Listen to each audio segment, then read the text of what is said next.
Plusieurs centaines de véhicules et blindés de l'armée tchadienne ont regagné dimanche la capitale N'Djamena pour célébrer la fin des opérations dans l'ouest du pays.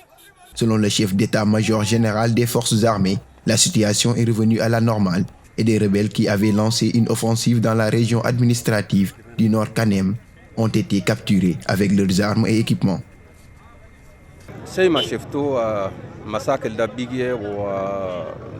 La guerre est arrivée et nous n'avons pas pu maîtriser la situation.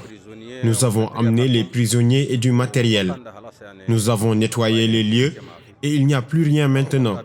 La situation est revenue à la normale.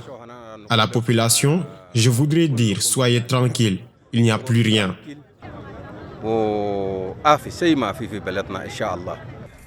L'armée a fait aligner 156 prisonniers rebelles du FACT, le Front pour l'alternance et la concorde au Tchad. Parmi eux, Mahamadi Béchir, le chef des opérations militaires.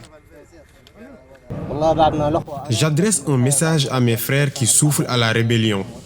Pour ceux qui sont morts, paix à leur âme, et pour ceux qui sont capturés vivants, je demande aux autorités de respecter leurs droits de prisonniers de guerre. Ceux qui sont encore en rébellion en dehors du pays, de rejoindre la légalité pour qu'ensemble, ils contribuent à bâtir un pays de droit et démocratique.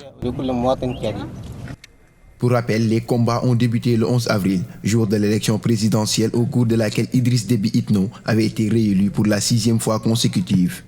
C'est lors de ces combats entre l'armée et le FACT que le maréchal Déby, monté au front, a été tué.